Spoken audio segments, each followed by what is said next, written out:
Hi hello good evening నమస్తే welcome to big talk. నేను సాయి. ఆంధ్రప్రదేశ్ రాజకీయాలు రసవత్రంగా మారాయి. ముఖ్యంగా డిప్యూటీ సీఎం పవన్ కళ్యాణ్ రాజకీయ స్ట్రాటజీ ఏంటో ఎవరికి అంతు చిక్కట్లేదు, ఆఖరికి ఆ పార్టీ వాళ్ళకి కూడా. ఒకసారేమో కాపు సామాజిక వర్గానికి దూరంగా ఉంటాయని చెప్తారు, మరోసారి కాపుల కోసం పార్టీ పెట్టలేదు అంటారు, ఇంకాసేపు ఆగేమో అసలు జాతీయ రాజకీయాలపై ఆసక్తి ఉందంటారు. జనసేన పెట్టింది ఒక ప్రాంతం కోసం మతం కోసం కాదు, జాతీయ భావాలు పెంచడం కోసం, జాతీయ సిద్ధాంతాల కోసం అని చెప్తారు. కంకాసేపు ఏమంటారంటే రాష్ట్రంలో హోంశాఖ నా చేతిలో లేదు, హోంశాఖ ఉంటే పరిస్థితి ఇంకోలా ఉండదు అంటారు. ఇలా పవన్ కళ్యాణ్ హోంశాఖ ప్రస్తావన తేవటం బహుశా ఇది రెండోసారి అనుకుంటున్నాను. అంతకుముందు కూడా గతంలో ఒకసారి అన్నారు, ఇప్పుడు మళ్ళీ ఇంకోసారి అన్నారు. అయితే అసలు ఫస్ట్ ఏమో ఆయన పార్టీ పెట్టినప్పుడేమో చెగువేరా అన్నారు, ఎర్ర సిద్ధాంతాలు అన్నారు, లెఫ్ట్ పార్టీ సిద్ధాంతాలు అన్నారు. ఆ తర్వాత అది చెగువేరా నుంచి ఇప్పుడు ఏకంగా ఆయన ఒక సనాతన ధర్మ పరిరక్షకుడిగా ఆయనగా అనౌన్స్ చేసేసుకున్నారు. ఇదంతా అయిపోతే ఏపీలో కథ నడుస్తూ ఉంటే తెలంగాణకు వచ్చారు, తెలంగాణలో జెండా పాతేస్తా అని చెప్పారు. ఆల్రెడీ ఎప్పటి నుంచో వీళ్ళకి ఒక ఆఫీస్ ఉంది మాదాపూర్లో అనుకుంటా బహుశా. ఇప్పుడు కొత్తగా మణికొండలో ఇంకో ఆఫీస్ ఓపెన్ చేశారు. మరి ఆ ఆఫీస్ని ఇక్కడికి ఎందుకు షిఫ్ట్ చేశారో ఎవరికి తెలియదు.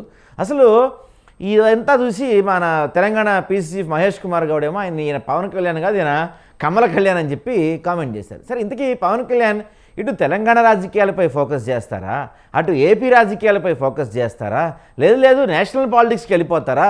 ఇదంతా ఎవ్వరికీ అర్థం కానొక పజిల్లా ఉంది. అసలు పవన్ కళ్యాణ్ రోజుకు ఒక మాట, గంటకు ఒక సిద్ధాంతం, పూటకు ఒక వేదాంతం లాగా ఎందుకు మారిపోతున్నారు? అన్నీ ఆయన చేతిలో ఉండి కూడా నా చేతిలో ఏదో ఎందుకు చెప్తున్నారు? ఇప్పుడు ఉదాహరణకి మొన్న స్టీల్ ఫ్యాక్టరీ దగ్గరికి వెళ్ళారు. ఆయన స్టీల్ ఫ్యాక్టరీ దగ్గర దాని గురించి నాకు పెద్దగా అవగాహన లేదు, దాని గురించి నేను మాట్లాడను అన్నారు. ఈరోజు ఆ సాయికృష్ణ అంశం గురించి మాట్లాడుతూ నా చేతిలో హోంశాఖ ఉంటే కనుక పరిస్థితి ఎలా ఉండేది కాదు, క్రిమినల్స్ మనల్ని క్వశ్చన్ చేస్తున్నారు, నా చేతిలో హోంశాఖ ఉంటే ఇంకోలా ఉండదని చెప్తున్నారు. ఆయన డిప్యూటీ సీఎం అయ్యండి, ఆయన స్థాయి ఆయన పదే పదే తగ్గించుకుంటూ ఎందుకు వెళ్తున్నారు అన్నది ఎవరికి అర్థం కాని క్వశ్చన్గా మిగిలిపోతుంది. అసలు పవన్ కళ్యాణ్లో ఈ మార్పు ఎందుకు వచ్చింది? రోజుకు ఒక మాట ఆయన ఎందుకు మాట్లాడుతున్నారు? పవన్ కళ్యాణ్ ఏం జరుగుతుంది? ఆయన ఎందుకు ఇంత ఫ్రస్ట్రేషన్లో ఉన్నారా, లేకపోతే అంత తీవ్రమైన ఒత్తిడిలో ఉన్నారా, ఏం చేయాలి అర్థం కాని పరిస్థితుల్లో ఉన్నారా అనేది ఎవరికి అర్థం కాని క్వశ్చన్లా మిగిలిపోయింది. అసలు పవన్ కళ్యాణ్ రోజుకో మాట ఎందుకు మాట్లాడుతున్నారు? ఆయనకి అవగాహన లేని మాటలు మాట్లాడుతున్నారా, లేకపోతే ఏదైనా వ్యూహంతో మాట్లాడుతున్నారా? ఈ అంశాన్ని కూడా మనం బిగ్ టాక్లో చర్చిద్దాం. ముందుగా ఈ అంశం గురించి మనతో మాట్లాడటానికి వైఎస్ఆర్సీపీ నుంచి చిట్టా విజయభాస్కర్ రెడ్డి గారు ఉన్నారు. సార్ నమస్తే. సార్ నమస్తే అండి. సార్, అన్నిటికన్నా ముందుగా చాలా తీవ్రంగా మనం పరిగణించాల్సిన అంశం ఒకటి ఉంది. పవన్ కళ్యాణ్ గారు మొన్న ఒక సభలో మాట్లాడుతూ సాయికృష్ణకి సంబంధించిన అంశం తీసుకొచ్చి నన్ను కులం పెట్టి ప్రస్తావించి ఎవరో రౌడీ షీటర్ చనిపోతే ఆ కులాన్ని నన్ను లాగుతున్నారు, మీరంతా ఏం చేస్తున్నారు, ఎమ్మెల్యేలు ఇంతమంది ఎంపీలు ఉండి మీరంతా ఏం చేస్తున్నారని చెప్పి ఆయన గట్టిగా వాళ్ళని తిట్టిన తర్వాత వితిన్ 24 అవర్స్లో ఆ party Kakinada rural MLA పంతో Nanaji చాలా తీవ్రంగా మాడారు. ఆయన జగన్మోహన్ రెడ్డి గారిని వాడు వీడు అని మాడారు, కొంత చెప్పరాని బూతులు కూడా మాడారు. ఆ బూతుని, అది హిందీ తెలంగాణలో వాడే బూతుని, అలాంటివి కూడా ఆయన చెప్పారు. పవన్ కళ్యాణ్ గారు ఏమంటారంటే ఎప్పుడు కూడా వైసీపీ వాళ్ళని రౌడీలు అంటారు. రౌడీలు తాట తీస్తాను అదని చెప్పి ఆయన, మరి ఇప్పుడు వాళ్ళ పార్టీ నాయకులు వాళ్ళు మాట్లాడుతున్న ఎమ్మెల్యేలు ఈ బూతులు ఇవన్నీ రౌడీజం కిందకి రావా? చెప్పండి సార్. ఓకే సార్, అందరికీ నమస్కారం, ప్రేక్షకులందరికీ నమస్కారం. ముఖ్యంగా పవన్ కళ్యాణ్ గారు ఈ వారం రోజులు పెట్టి మాట్లాడే మాటలు చూస్తుంటే ఆయన ఏదైనా ఎర్రగడ్డ హాస్పిటల్కో వైజాగ్ హాస్పిటల్కో చేర్చాలేమోనని నాకు అనిపించిందండి. 100%. ఇప్పుడు ఆందోళన చెందుతూ ఒక సముద్రంలో తుఫాను కనుక ఎట్ట అల్లకల్లోలం అవుతుందో ఆ రకంగా ఈయన కూడా మనిషి అతలాకుతలమై ఒక మాట మాట్లాడితే చంద్రబాబు ఏమంటాడు, ఇంకో మాట మాట్లాడితే మోడీ ఏమంటాడు, ఇంకొక విషయం చెబితే లోకేష్ బాబు ఏమంటాడు అనే భయం ఆయనలో కొట్టొచ్చినట్టు కనపడుతుంది. ముఖ్యంగా అసలు అంత అల్లకల్లోలం అవడానికి అట్లా ఆయన పార్టీ పెట్టడం దేనికండి? ఎవరన్నా బతిలాడారా పార్టీ పెట్టమని? ఎవరన్నా బతిలాడారా దేశాన్ని రక్షించమని? లేదా ఈయన ఏమన్నా రక్షిస్తాడా? ఈయన వల్లేమన్నా అవుద్దా? క్షణానికి ఒక మాట, గుణానికి ఒక మాట, మనిషికి ఒక విషయం. అసలు ఆయన చెప్పేది ఏంటండి? క్షణానికి ఒక మాట, గుణానికి ఒక మాట. స్టేజీ ఎక్కే ముందు ఒక మాట మాట్లాడతారు, స్టేజీ ఎక్కినాక ఒక మాట మాట్లాడతారు. ఇప్పుడు ఆయనే ఒక రకంగా స్వయంగా చెప్పాడు. ఏది? హోమ్ మినిస్టర్ గారు నేను కాదు, గతంలో కూడా నేనే హోమ్ మినిస్టర్ని అయితే ఇలా ఉండేది కాదు. ఒక సందర్భంలో అనిత గారి గురించి వ్యక్తిత్వం అనిత గారి గురించి ఆయన మాట్లాడారు. ఉమ్, ఇప్పుడు అంటే ఒక రకంగా ఆయన చెప్పిన ఈ 2 సందర్భాల్లో కానీ ఇంక ఏ సందర్భంలో కానీ అనిత గారు హోమ్ మినిస్టరు చేత కావట్లేదు, చేత కాక చేయలేకపోతుంది, ఆ అమ్మాయి వల్ల కావట్లేదు, తద్వారా ముఖ్యమంత్రి గారు కూడా ఏమీ చర్య తీసుకోలేకపోతున్నాడు, నేను అసహనంగా ఉన్నాను, నేను కూడా ఏమి చేయలేకపోతున్నాను అని అంటున్నాడే ఒక మాట. ఉమ్, ముఖ్యంగా ఆయన ఒక డిప్యూటీ సీఎం అండి. అవును. డిప్యూటీ సీఎం అంటే ఏంది? సీఎం తర్వాత సీఎం స్థానం అంత ప్రాధాన్యత కలిగినటువంటి పదం అది. ఉమ్, లేకపోతే నీకు డిప్యూటీ సీఎం ఇవ్వాల్సిన పనే ఉంది. అవును. డిప్యూటీ సీఎం అంటే ఇప్పుడు సీఎం గారు అన్ని విషయాలు తెలియకపోతే కొన్ని విషయాలు తెలుస్తాయి, కొన్ని విషయాలు తెలియకపోవచ్చు. నీకు తెలిసిన విషయం మీద నువ్వు అధికారులని మీటింగ్ పెట్టి వాళ్ళతోటి చర్చలు సాగించి దీని మీద ఏం చర్య తీసుకోవాలా అనే నిర్ణయం పవన్ కళ్యాణ్ గారికి తీసుకోవడం చేత కాదు. మెయిన్గా ఉమ్, ఒక డిప్యూటీ సీఎం హోదాలో సమీక్ష చేసి దీని మీద ఈ చర్య తీసుకోండి, ఏ డిపార్ట్మెంట్ అయినా నాకు సంబంధం లేదు, నేను చంద్రబాబు నాయుడు ముఖ్యమంత్రి గారికి చెప్తాను, ముఖ్యమంత్రి గారికి ఒప్పిస్తాను, మీరు ఇమీడియట్లీ ప్రజలు మన పార్టీ పట్ల సంఘీభావం తెలపాలంటే ఈ చర్య చేయాలి, ఈ చర్య చేస్తేనే అది మనకి ప్రజల్లో మంచి పేరు వస్తుంది, పార్టీ పట్ల ఉమ్మడి రాష్ట్రం అదే కూటమి పట్ల, కూటమి ప్రభుత్వం పట్ల ప్రజల్లో మంచి ఇది పెరుగుతుంది అనేది, మైలేజ్ పెరుగుతుంది అనేది చెప్పుకోవాలి కదా. అసలు ఆయన ఏ నిర్ణయం తీసుకోలేడు. సాయి కృష్ణ విషయంలో కాదండి, ఇంకొకరు అసలు ఏ విషయంలో కూడా తీసుకోలేడు. ఇప్పుడు పోయాడు, వైజాగ్ పోయాడు, వైజాగ్ పోయి నాకు విషయం తెలియదు అన్నాడు. వైజాగ్ పోయి విషయం తెలియదు అన్నాడు, నువ్వు ప్రకటించవచ్చుగా, నేను 1 కోటి రూపాయలు ప్రకటిస్తున్నాను, నేను ముఖ్యమంత్రి గారికి చెప్పి నేను ఇప్పిస్తాను అని చెప్పొచ్చుగా.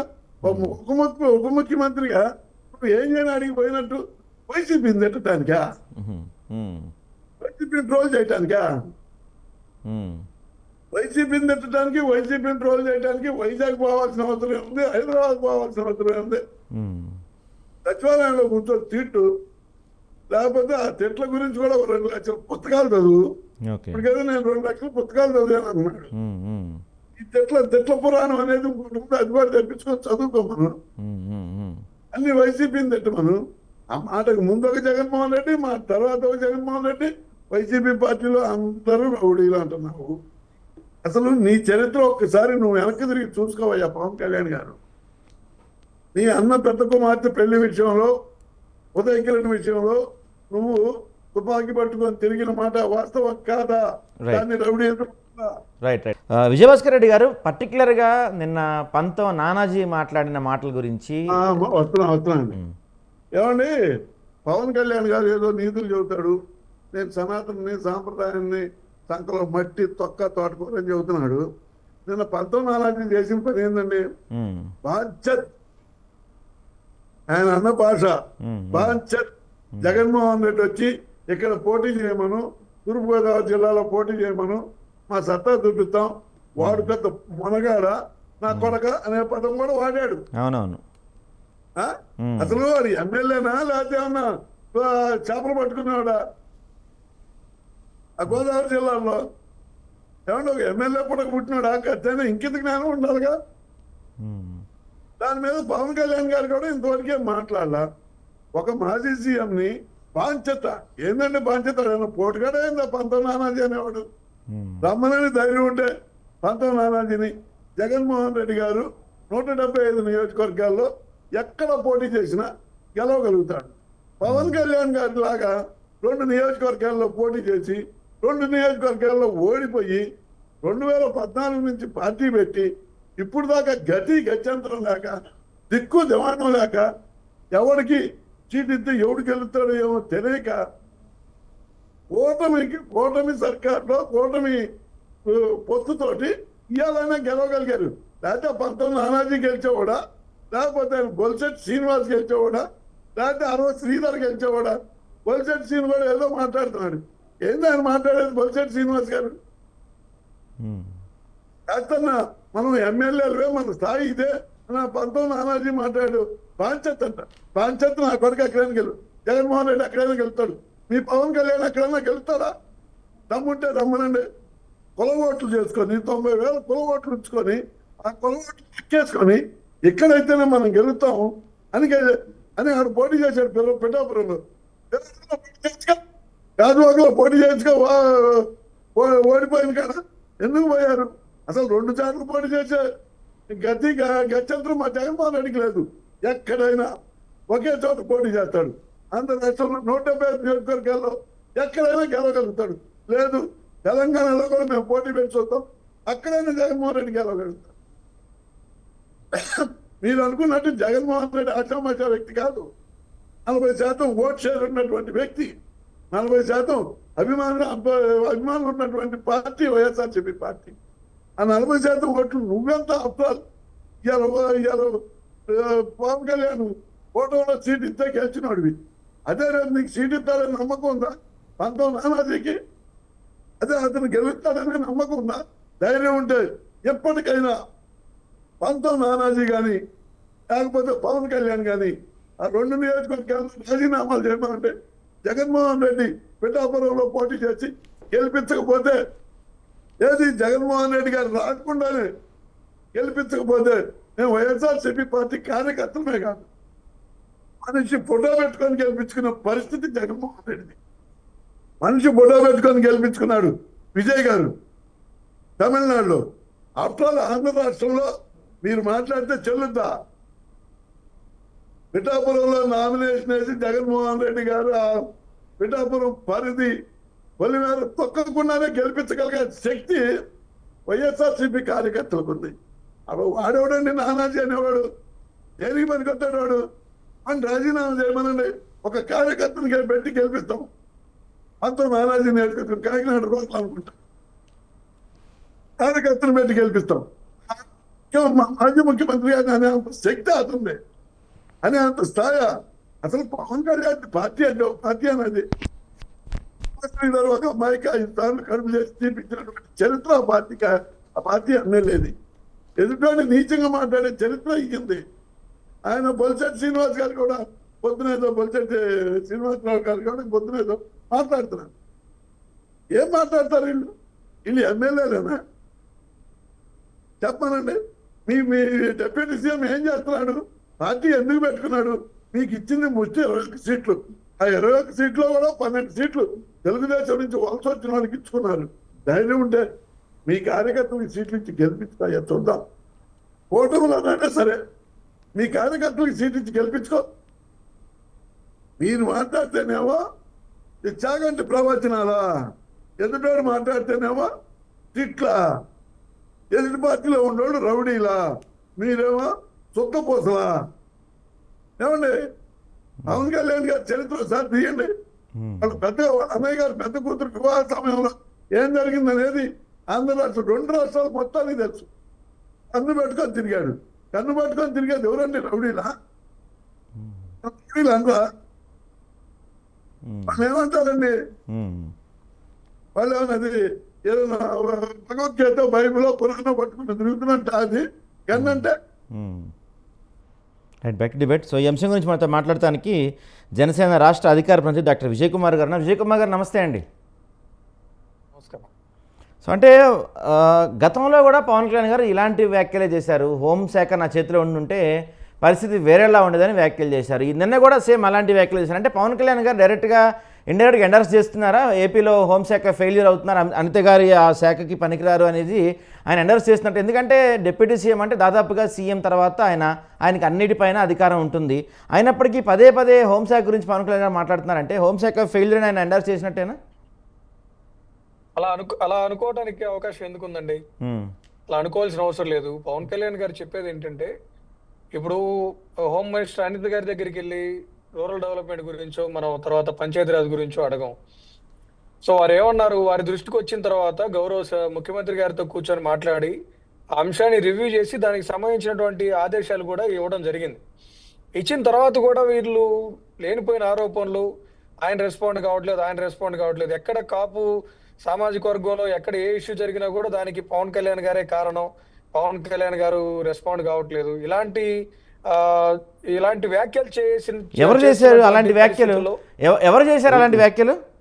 వైఎస్ఆర్ కాంగ్రెస్ పార్టీ వాళ్ళే చేశారు. వైఎస్ఆర్ కాంగ్రెస్ పార్టీ వాళ్ళు చేస్తే హోమ్ మినిస్టర్ ఫెయిల్ అని ఎందుకు అంటున్నారు? వైఎస్ఆర్ కాంగ్రెస్ గురించి హోమ్ అనొచ్చు మినిస్టర్ కదా. హోమ్ మినిస్టర్ ఫెయిల్యూర్ అనలేదండి. హోమ్ మినిస్టర్ ఫెయిల్ అయ్యారని చెప్పి పవన్ కళ్యాణ్ గారు ఎక్కడ నా చేతిలో నా చేతిలో ఉంటే నేను మ్యాచ్ గెలిపించేవాడిని అంటే నేను లేను కాబట్టి ఓడిపోయిందని అర్థం కదా. సేమ్ రెండోసారి ఆయన అన్నారు నా చేతిలో ఉండుంటే హోంశాఖలో ఉండేది కాదు అని అంటే హోంశాఖ బాలేదని అర్థమే కదండి. బాగలేదని కాదండి. ఇప్పుడు బాగలేకపోతే ఎందుకు రెస్పాండ్ అవుతారు ఇమీడియట్ గా? ఆ, ఇప్పుడు లా అండ్ ఆర్డర్ అనేది ముఖ్యమంత్రి గారి చేతిలో ఉంది. దానికి సంబంధించినటువంటి రివ్యూ చేశారు, దానికి సంబంధించిన ఆదేశాలు ఇచ్చారు. ఆ సర్కిల్ ఇన్స్పెక్టర్ ని సస్పెండ్ చేయడం జరిగింది, ఒక హై లెవెల్ కమిటీని కూడా అపాయింట్ చేశారు. అదే ముఖ్యమంత్రి గారు చర్యలు తీసుకుంటున్నారు, అది నేను చేసేది కాదు, ముఖ్యమంత్రి గారి ఆధ్వర్యంలో ఉందని చెప్పి వారి పరమార్థం. దాన్ని పదార్థాలు తీసి దానికి ఏదో నానార్థాలు తీసి మాట్లాడుతున్నారు తప్పిస్తే దాంట్లో అంత లోతుగా ముఖ్యమంత్రి మన హోమ్ మినిస్టర్ గారు ఫెయిల్ అయ్యారనో మరొకటో వారి ఉద్దేశం కాదు. ఓకే దాంతోపాటుగా ఆయన చెప్తున్నారు మీ పార్టీ పవన్ కళ్యాణ్ గారు ఎప్పుడు చెప్తారు వైసీపీ గోండాలు వైసీపీ రౌడీలు అని చెప్తూ ఉంటారు.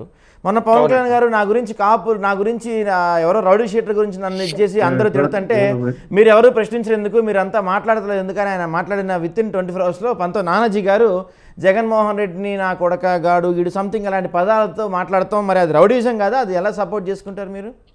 రౌడీజం ఇప్పుడు మీరు దానికంటే ముందు వైఎస్ఆర్ కాంగ్రెస్ పార్టీకి సంబంధించిన అధికార ప్రతినిధి ఎలా మాట్లాడారు ఒకసారి వాళ్ళ వీడియోస్ చూడండి. రెచ్చగొట్టే విధంగా అధికారంలో ఉన్నప్పుడు అలాగే మాట్లాడారు, అది ఈ రోజు కూటమి ప్రభుత్వం వచ్చిన తర్వాత కూడా అలాగే మాట్లాడుతా ఉన్నారు. వాళ్ళ బిహేవియర్ ఇప్పుడు కారుమూరి వెంకటరెడ్డి అనే అతని యొక్క వీడియోస్ చూడండి మీరు.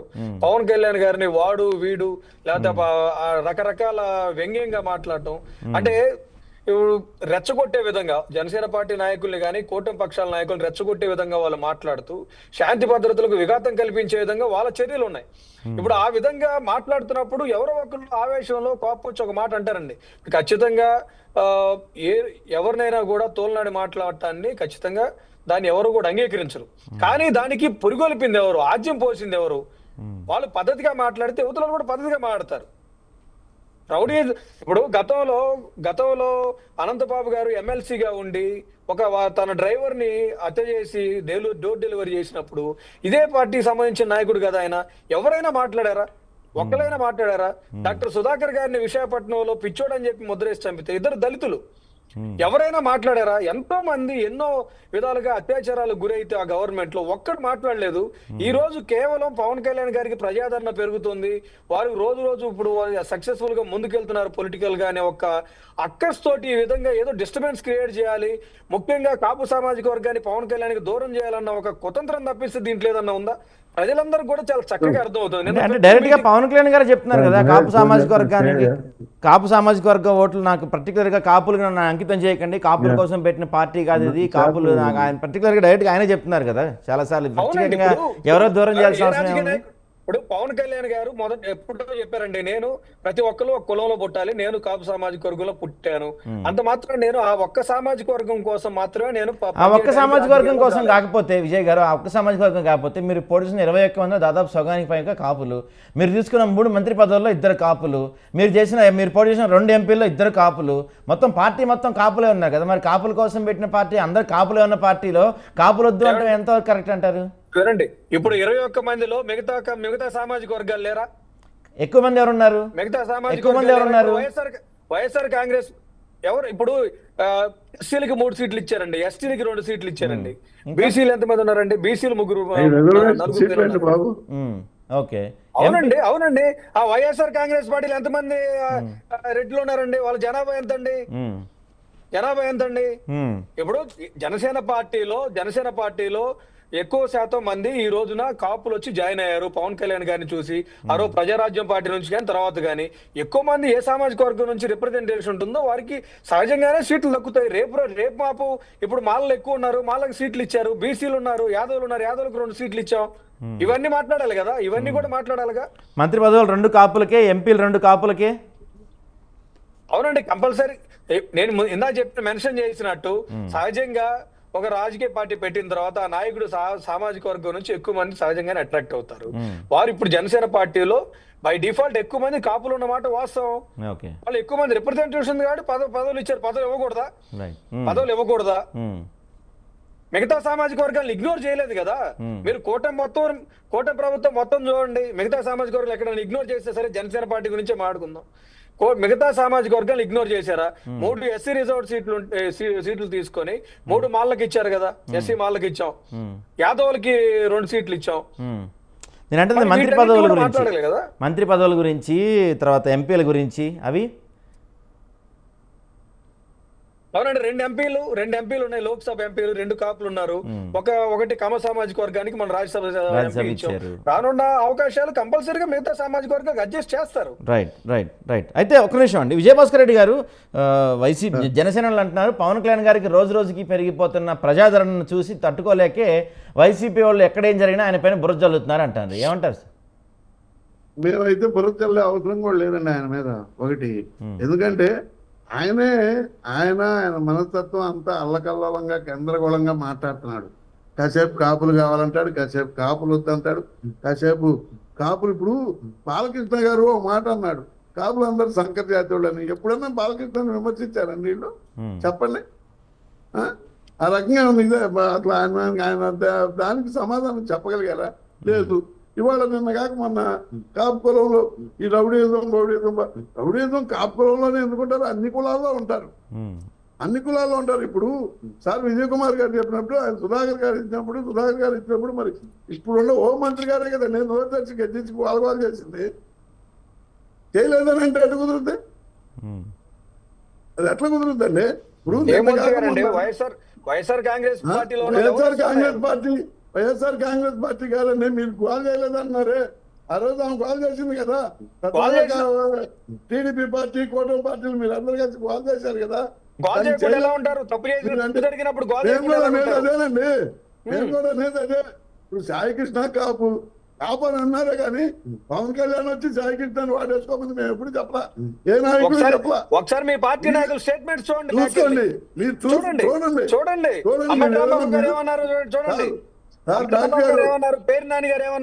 డాక్టర్ గారు మీ దగ్గర ఏదైనా క్లిప్పింగ్ ఉంటే ప్లే చేపించండి, ఏం కాదండి.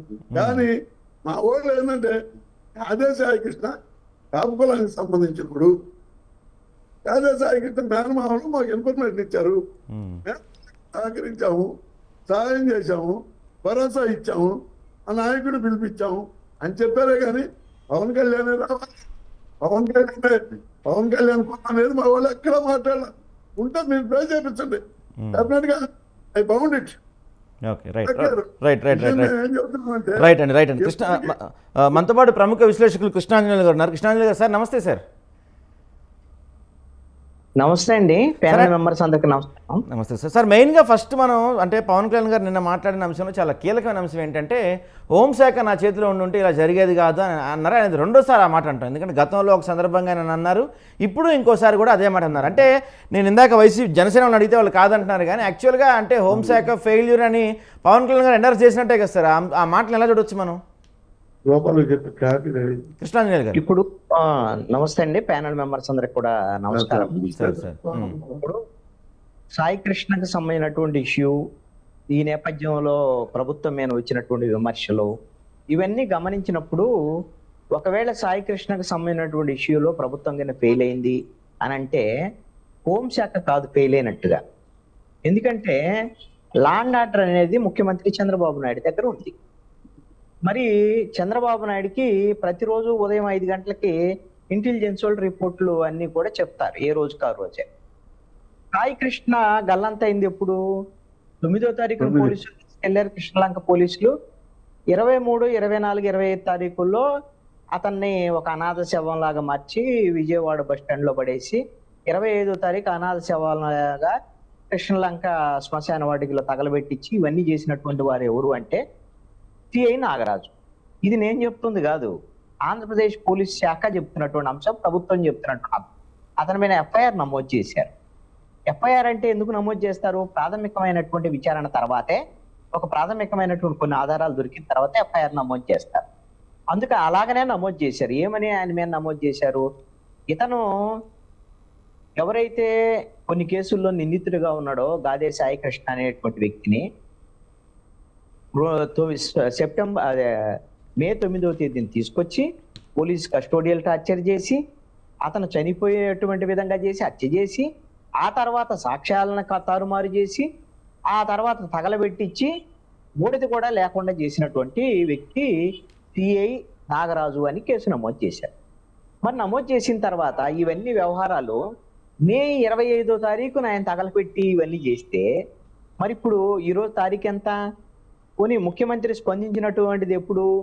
కనీసంగా 20 రోజుల తర్వాత ముఖ్యమంత్రి స్పందించాడు. ఆ ఘటన జరిగిన తర్వాత 20 రోజుల తర్వాత స్పందించాడంటే అసలు ప్రభుత్వం నిద్రపోతుందా? ఇంటెలిజెన్స్ వ్యవస్థ నిద్రపోతుందా? ఏం చేస్తుంది? ముఖ్యమంత్రికి ఈ అడ్మినిస్ట్రేషన్ మీద పట్టుందా లేదా అనేటువంటి విషయం చాలా ముఖ్యమైనటువంటి అంశం. హోంమంత్రి ఏం చేస్తుంది? హోంమంత్రి దగ్గర లా అండ్ ఆర్డర్ లేదుగా. లా అండ్ ఆర్డర్ అనేటువంటి శాఖ ముఖ్యమంత్రి దగ్గర ఉంది. మరి ముఖ్యమంత్రి ఈ విధంగా సాయి కృష్ణకు సంబంధించినటువంటి తల్లి వాళ్ళందరూ కూడా పోలీస్ స్టేషన్ చుట్టూ తిరిగారు, డీజీపీ ఆఫీస్ చుట్టూ తిరిగారు, విజయవాడ పోలీస్ కమిషనరేట్ చుట్టూ తిరిగారు, మీడియా చుట్టూ తిరిగారు. అయ్యా చంపేశారు, కనీసం బోడిదాన్ని ఇవ్వండి అని చెప్పి బతను అడుగుతున్నటువంటి పరిస్థితి. అయినా కానీ ప్రభుత్వం స్పందించలేదు. ఎప్పుడు స్పందించారు? వైఎస్ఆర్ కాంగ్రెస్ పార్టీ అధినేత జగన్మోహన్ రెడ్డి ఎప్పుడైతే రంగంలోకి దిగుతున్నాడని తెలిసిందో, అరే రే మొత్తం వైఎస్ఆర్ కాంగ్రెస్ పార్టీ వాళ్ళు వస్తే ఇదంతా సమస్య అయిపోయింది అని అప్పుడు పవన్ కళ్యాణ్ ముఖ్యమంత్రి దగ్గరికి వెళ్ళాడు. ముఖ్యమంత్రి వీళ్ళిద్దరు కలుసుకొని డీజీపీని పిలిచారు. డీజీపీని పిలిచి ఎస్ దీంట్లో మేము సీఎన్ సస్పెండ్ చేస్తున్నాం, ఎఫ్ఐఆర్ కడుతున్నాం, అది ఇది అని చెప్పేసి హడావుడి చేశారు. తర్వాత వాళ్ళ తల్లిదండ్రులను పిలిపించుకున్నారు. ఇవన్నీ చేశారు. ఇవన్నీ ఫెయిల్యూర్సే. చేతులు కాలేక ఆకులు పట్టుకున్నది ఈ ప్రభుత్వం. పోనీ ఇప్పుడు కన్నా సరిగ్గా చేస్తున్నారా? ఇప్పటికి సరిగ్గా చేయట్లా.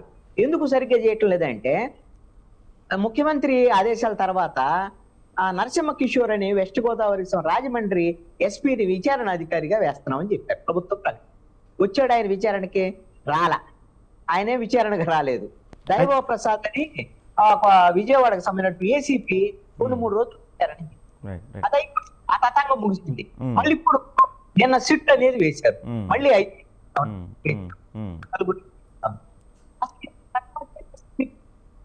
పోలీసు ఇక్కడ ఆరోపిస్తే ఇంకొక పోలీసు వచ్చి విచారణ చేస్తే అవన్నీ తెలియటువంటి అంశాల. అయితే కృష్ణాంజలి గారు, పవన్ కళ్యాణ్ గారు మరి అంటే ఏ ఉద్దేశంతో అన్నట్టు, అంటే హోంశాఖ నా చేతిలో ఉంటే ఇలా ఉండేది కాదు అని ఆయన ఏ ఉద్దేశంతో అన్నట్టు మరి ఈ కేసు సంబంధించిందా లేకపోతే ఇంకా వేరే అంశం పైన ఉంటారు ఆయన? అంటే రాష్ట్రంలో లా అండ్ ఆర్డర్ కి సంబంధించినటువంటి వ్యవహారం ఇవన్నీ కూడా అదుపు తప్పుతున్నాయి. ఈ అదుపు తప్పేటువంటి వ్యవహారం మరి ఇప్పుడు నేనైతే హోంమంత్రి ఇలా ఉండదు అనేటువంటిది ఆయన యొక్క అభిప్రాయం. గతంలో కూడా అన్నాడు ఆయన అలానే అన్నటువంటి పరిస్థితి. రెండో అంశం ఏంటి అంటే ఆయన ఉద్దేశంలో వైఎస్ఆర్ కాంగ్రెస్ పార్టీ వాళ్ళు ఏదో రౌడీజం చేస్తున్నారు అనేటువంటి విధంగా వాళ్ళని నేను అదుపు చేస్తాను అనేటువంటి విధంగా ఆయన నేను హోంమంత్రి అయితే మీ అంతా తాడదీస్తాను, ఇక 3 ఏళ్ళు చూడండి అని కూడా మాట్లాడే.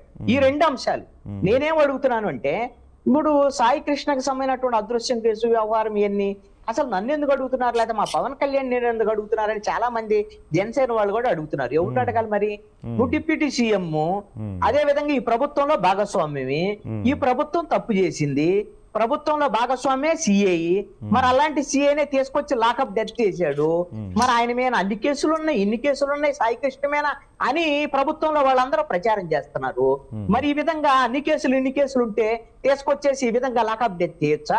నిన్న పవన్ కళ్యాణ్ ఏం మాట్లాడుతున్నాడు?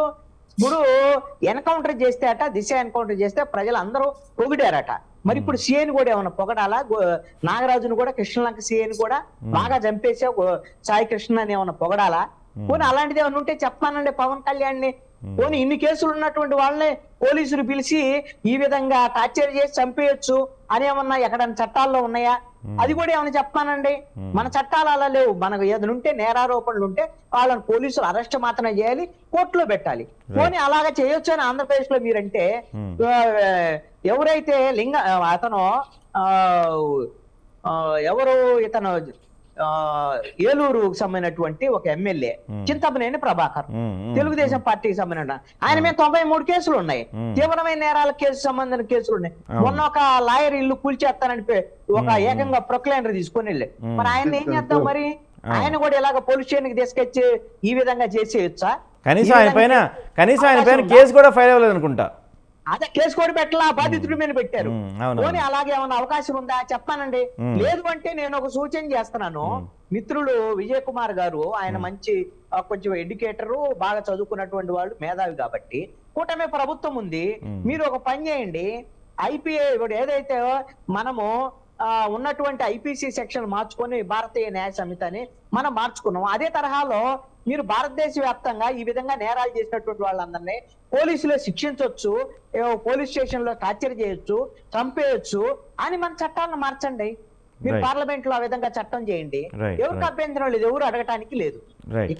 అయితే ఇక్కడ అంశం దాంతో పాటుగా సార్ దాంతోపాటు ఇంకో 2-3 అంశాలు కూడా, అంటే ఆయన ఏమంటారు, దిశ మన సుగాలి ప్రీతి అంశంలో కూడా వైసీపీ వచ్చిన తర్వాత అన్నీ తారుమారు అయిపోయినాయి, ఏవైతే ఉన్నాయో ప్రూఫ్స్ మొత్తం పాడైపోయినాయి అన్నారు. అంటే 2017లో జరిగిన ఆ కేసుకి 2019 తర్వాత తారుమారు అవడం అనేది ఏంటో ఎవరికి అర్థం కాని అంశం. అదో స్వయంగా సుగాలి ప్రీతి వాళ్ళ తల్లిగారే అన్నారు, పవన్ కళ్యాణ్ గారు మీరు అధికారంలోకి వచ్చారు, మా అమ్మాయి పేరు వాడుకుని అధికారంలోకి వచ్చి దయచేసి ఈ అంశం ఇంకోసారి మీరు తీసుకురాకండి, మా అమ్మాయి పేరు ఎత్తకండి అని చెప్పి వాళ్ళ తల్లిదండ్రులు మాట్లాడుతున్నారు.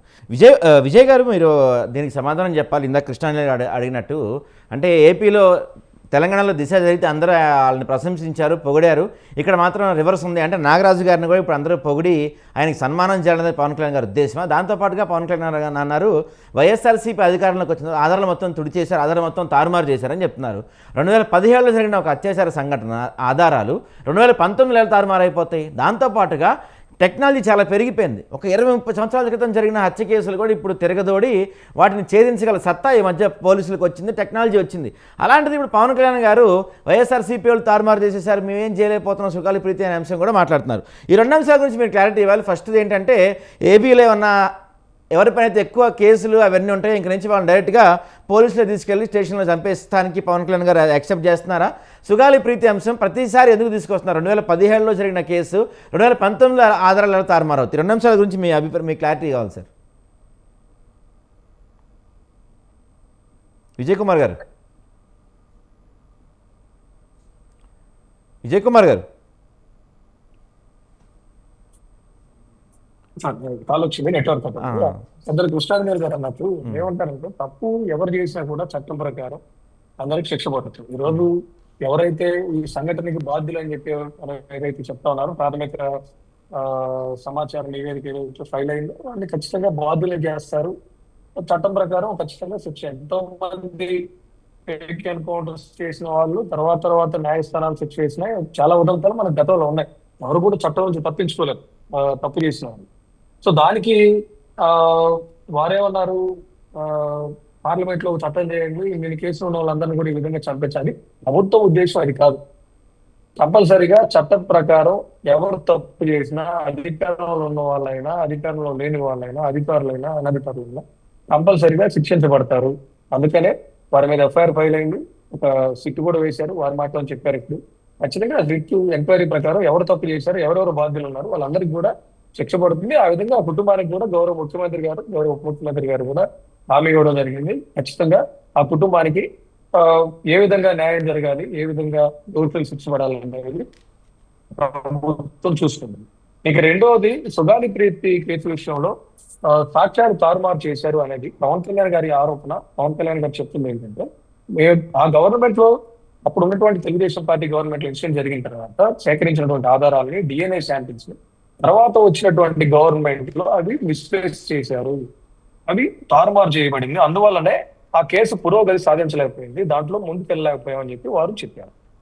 అది తర్వాత ఆ కేసుని ఇమీడియట్ గా గౌరవ ముఖ్యమంత్రి గారి ఆదేశాలతో దాన్ని సిబిఐ కూడా అప్పగించడం జరిగింది.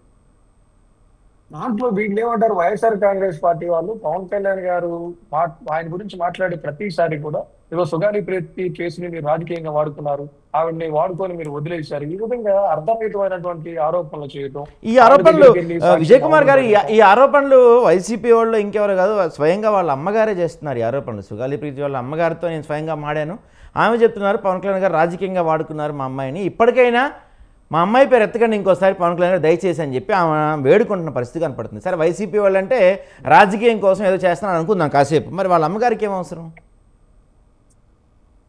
ఇప్పుడు అధికారంలోకి వచ్చి ఎప్పటి నుంచి మాట్లాడుతున్నారండి ఆవిడ మాటలు? మీరు అధికారంలోకి వచ్చినప్పటి నుంచి ఎప్పటి నుంచి మాట్లాడుతున్నారు? మీరు అధికారంలోకి వచ్చినప్పటి నుంచి మాట్లాడలేదండి. ఈ మధ్య 4-5 నెలల నుంచి మాట్లాడుతున్నారు. దాని వెనక ఎవరు ప్రోద్బలం ఉంది, ఎవరు మాట్లాడిస్తున్నారు? ఇప్పుడు ఆవిడ పవన్ కళ్యాణ్ గారిని ఎన్నిసార్లు కలిశారు, వారికి పవన్ కళ్యాణ్ గారికి ఎంత హామీ ఇచ్చారు, ఆవిడ కోసం ఎంత పోరాటం చేశారు అనేది ఆవిడకి కూడా తెలుసు సాక్ష్యం. ఆవిడకి కూడా తెలుసు పవన్ కళ్యాణ్ గారి పోరాటం వల్ల ఆ తర్వాత వచ్చినటువంటి గవర్నమెంట్ ఏ విధంగా వాళ్ళ బెనిఫిట్ చేస్తుంది అనేది ఆవిడ నోటితో ఆవిడ కూడా చెప్పారు అవన్నీ. ఇప్పుడు సాక్ష్యాలు, ఆ గవర్నమెంట్ సాక్ష్యాలని ప్రొటెక్ట్ చేయాల్సింది పోయి ఆ సాక్ష్యాలు లేనప్పుడు అది విచారణ ముందుకెళ్ళలేదు, అందువల్ల సిబిఐకి హ్యాండ్ ఓవర్ చేసిన కేసు అని చెప్పారు. ఆ కేసుని వదలలేదు కదా, ఎలా మాట్లాడతారు వీళ్ళు? కేసులో న్యాయం చేయలేదని ఎలా మాట్లాడతారు? ఇందా మీరే అన్నారు 20 సంవత్సరాల క్రితం జరిగిన కేసులను కూడా తీసి విచారించి దోషులు శిక్ష వేస్తున్నారు అన్నారు. ఖచ్చితంగా జరుగుతుంది, లాంగ్ రన్ లో రాబోయే రోజుల్లో న్యాయం జరుగుతుందని చెప్పి ఆశిద్దాం. ఖచ్చితంగా ఆ బిడ్డకి న్యాయం జరగాలి, ఆ తల్లికి న్యాయం జరగాలి. ఎందుకు దాన్ని కూడా రాజకీయాలకు ఎందుకు వాడతారు నాకు అర్థం కాదు. రైట్ విజయభాస్కర్ గారు, ఎందుకు వాడతారని చెప్పి రైట్ విజయభాస్కర్ గారు మీరు చెప్పండి. అంటే ఇప్పుడు ఎవరైతే సుగాలి ప్రీతి వాళ్ళ తల్లి ఉన్నారో ఆమెను కూడా మీరే మార్చేశారు, వెనకాల నుంచి మీరే ఆమెతో ఇలా మాట్లాడిస్తున్నారు అంటున్నారు. పైపెచ్చు మీరు అధికారంలోకి వచ్చాక ఏవైతే టీడీపీ హయాంలో సేకరించిన శాంపిల్స్ కానీ సేకరించిన సాక్ష్యాలన్నీ కూడా మీరే తారుమారు చేసేసారు, మేము ఖచ్చితంగా న్యాయం చేసి తీరుతామని చెప్తున్నారు జనసేన వాళ్ళు. మీ అభిప్రాయం ఏంటండి ఈ అంశం పైన? ఏమంటే ఆ నేరం జరిగింది 2017లో. యాజ్ అన్ అడ్వకేట్గా నేను చెప్తున్నాను, నేరం జరిగింది 2017లో. 2017లో జరిగిన తర్వాత తెలుగుదేశానికి సంబంధించిన వ్యక్తులు ఆ నేరానికి పాల్పడ్డారు, ఆ హత్యకు పాల్పడ్డారు అనేది ఆమె క్లియర్గా చెప్పింది. ఆ తర్వాత పార్టీలో వాళ్ళందరూ పోయి పరామర్శించి వచ్చారు, వాళ్ళకి ఇవ్వాల్సిన హామీలు ఇచ్చారు. తెలుగుదేశం పార్టీ వాళ్ళకి వెళ్ళి పోవటం కానీ ఆ కేసు రిజిస్టర్ చేయడం కానీ ఇది చేయలేదు. జగన్మోహన్ రెడ్డి గారు పరామర్శకు పోయిన తర్వాత తెలుగుదేశం పార్టీ బయటకు వచ్చి ఆ కేసుని ఇన్వెస్టిగేషన్ స్పీడప్ చేసింది. ఆ తర్వాత జగన్మోహన్ రెడ్డి గారు గవర్నమెంట్ వచ్చినప్పుడు సిబిఐ కేసారు, సిబిఐ నడుస్తుంది, ఛార్జ్ షీట్ కూడా వేస్తున్నారు. ఇప్పుడు సాక్ష్యాలు తారుమారు చేశారు, సాక్ష్యాలు తారుమారు చేశారు. నువ్వు వచ్చి 2 ఏళ్ళు అవుతుంది, ఏదో చేయి మరి చేత అయితే. కనీసం రాజకీయ పార్టీ పెట్టడం సరికాదండి, రాజకీయ అవగాహన ఉండాలి ప్రతి విషయం మీద. రాజకీయ అవగాహన లేకుండా మాట్లాడటం ఇది మంచి పార్టీ అధ్యక్షుడిగా మీకు మంచి పద్ధతి. 2017లో జరిగిన సంగతి 2019లోకి అధికారంలోకి వచ్చిన తర్వాత ఏం చేశారు? ఎందుకు మరి దోషుల్ని పట్టుకుని ఎందుకు శిక్షించలేదు? ఇప్పుడు మాట్లాడితే ఇప్పుడు భాష సరిగా ఉండాలండి. రాజకీయ పార్టీ అవగాహన లేకుండా పార్టీలు నడపట్లేదు. 2017లో జరిగిన సంఘటన 2019 అధికారంలోకి వచ్చిన తారుమారు చేసి ఇచ్చేశాడు. జగన్మోహన్ రెడ్డి గారు అధికారంలోకి వచ్చినాక ఆ కుటుంబానికి భరోసా కల్పించాడు, ఉద్యోగం ఇచ్చాడు, ఆ కుటుంబాన్ని ఆదుకున్నారు. అంతేగాని కేసుకి తెలుగుదేశం పార్టీ ప్రభుత్వానికి కాదు. విజయభాస్కర్ గారు జనసేన వాళ్ళు అడుగుతున్నారు, సరే మీరు అధికారంలోకి వచ్చిన తర్వాత వాళ్ళ కుటుంబానికి చేయాల్సిన మంచి అంతా చేశారు, బాగానే ఉంది, మరి దోషుల్ని 5 ఏళ్ల కాలంలో మీరు ఏం చేశారని అడుగుతున్నారు. సిబిఐకి అప్పు చెప్పారు కదండి, సిబిఐకి అప్పు చెప్పినాక స్టేట్ గవర్నమెంట్కి ఏం పని ఉంటుంది, సిబిఐకి వస్తుంది అన్ని అయ్యి. ఇప్పుడు మనం సిబిఐ విచారణ జరుగుతున్నప్పుడు, సిబిఐ ఇన్వెస్టిగేషన్ చేస్తున్నప్పుడు స్టేట్ గవర్నమెంట్ ఇన్వాల్వ్మెంట్ అవుతుందా అంటే? ఇప్పుడు మేము నిన్న కనుక సాయి కృష్ణ కేసులో ఒక విచారణ వేసి కృష్ణాంజలి గారు పెద్దలు చెప్పారు, మళ్ళీ రెండోసారి అట్లా కాదు కదా. ఇది మన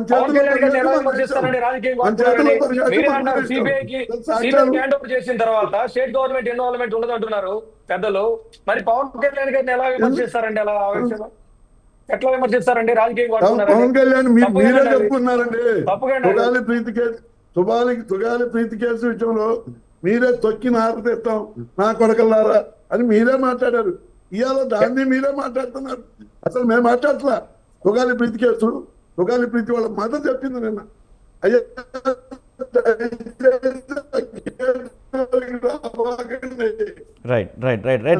ఒక నిమిషం సార్ సిగ్నల్ కట్ అవుతుంది మీ దగ్గర. ఒక నిమిషం విజయభాస్కర్ గారు, ఒక్క నిమిషం. కృష్ణాంజలి గారు మీరు చెప్పండి. అంటే సరే ఈ కేసులు ఇవన్నీ పక్కన పెడదాం, కాసేపు జనసేన గురించి మాట్లాడుకుందాం మనం. అంతకుముందేమో గత ఎన్నికల్లో జనసేన వాళ్ళు అవునన్నా కాదన్నా సరే పవన్ కళ్యాణ్ గారు ఒక సభలో ఎలాగో మనకి ప్రాంతీయ భావం లేదు, కనీసం కులభావం తెచ్చుకొనైనా ఓట్లేండి అని చెప్పి ఆయన మాట్లాడిన మాట వాస్తవం. ఆ తర్వాత మొన్న తెలంగాణలో కూడా ఆయన ఆల్రెడీ ఒక్క నిమిషం తెలంగాణలో కూడా ఎప్పటి నుంచో మాదాపూర్లో ఆల్రెడీ పార్టీ ఆఫీస్ ఉంది. ఇప్పుడు కొత్తగా మణికొండలో మళ్ళీ పార్టీ ఆఫీస్ ఓపెన్ చేశారు. మరి దానికి కారణం ఏంటో తెలియదు. తెలంగాణ రాజకీయాలు చేస్తామని చెప్తున్నారు. గతంలో తెలంగాణలో జనసేన 18లో పోటీ చేసింది, 23లో పోటీ చేసింది, మొన్న జరిగిన మున్సిపల్ ఎలక్షన్స్లో పోటీ చేసింది, జూబ్లీస్లో బీజేపీకి సపోర్ట్ ఇచ్చింది. ప్రతి ఎన్నికల్లో జనసేన పోటీ చేస్తూనే ఉంది. ఇప్పుడు మళ్ళీ ప్రత్యేకంగా తెలంగాణ రాజకీయాల్లో జనసేన ఏంటో చూపిస్తామంటున్నారు.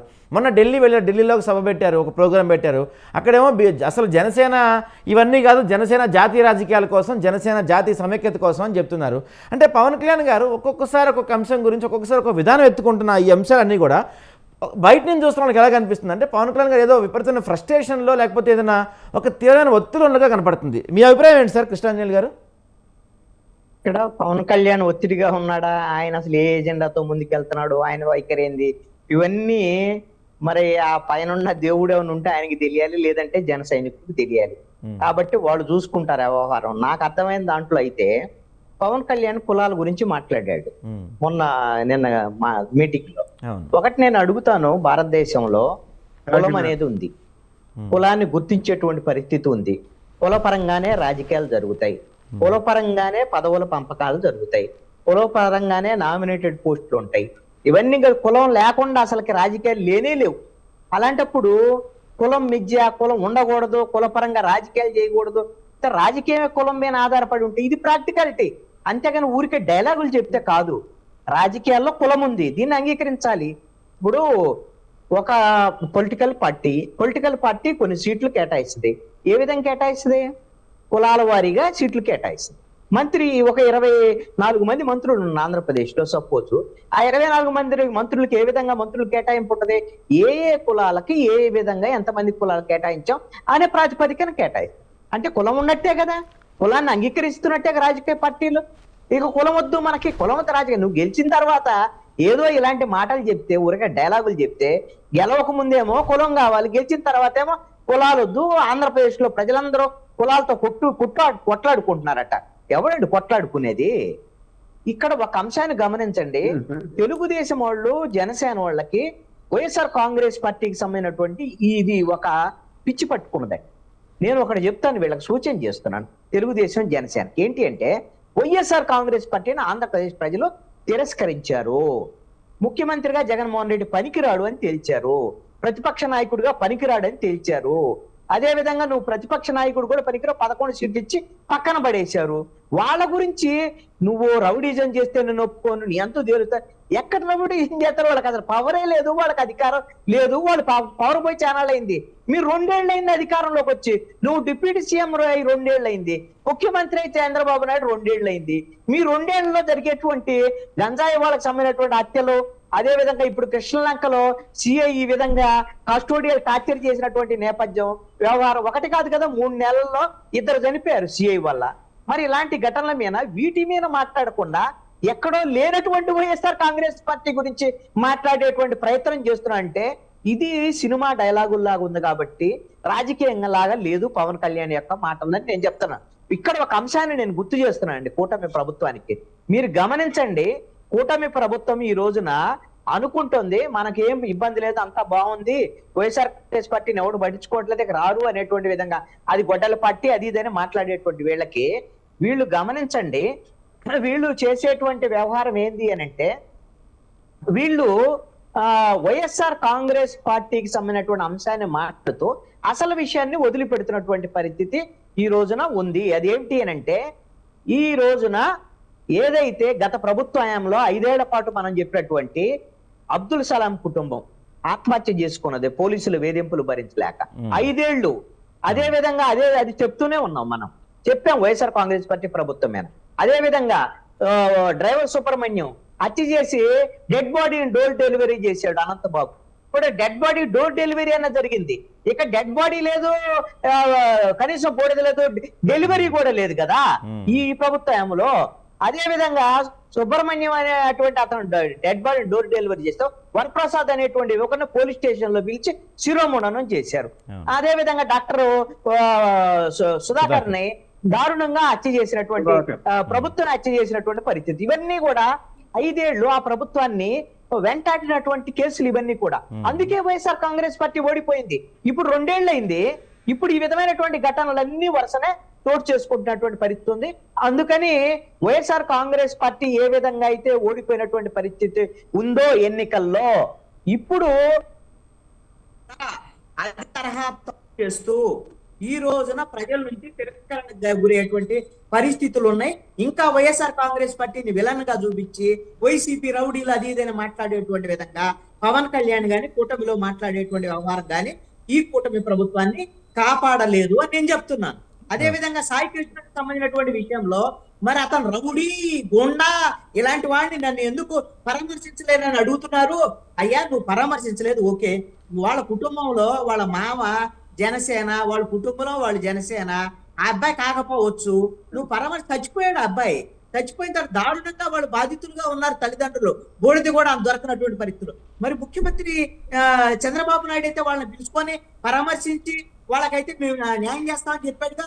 అంటే ముఖ్యమంత్రి పరామర్శిస్తే వాళ్ళు మరి ఎట్లా పరామర్శిస్తారు? రౌడీ గోండా 23 కేసులు ఉన్న అన్ని కేసులు ఎన్ని కేసులు ఉన్నాయని వీళ్ళందరూ మాట్లాడారు కదా. మరి ఇప్పుడు ముఖ్యమంత్రి పరామర్శిస్తే దానికి ఏమంటారు? ముఖ్యమంత్రి పరామర్శించినప్పుడు పవన్ కళ్యాణ్కి ఏమైంది? ప్రభుత్వంలో ఉన్నావు కదా. ఒక్క నిమిషం ఈ సార్. రోజున సార్ ఒక్క నిమిషం సార్, కృష్ణాంజలి గారు ఒక్క నిమిషం సార్.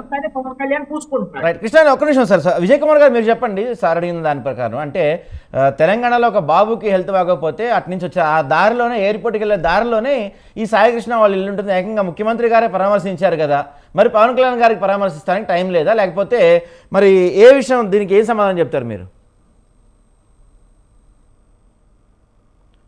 మ్యూట్లో ఉంటుంది విజయ్ కుమార్ గారు, మ్యూట్లో ఉన్నట్టుంది చూడండి.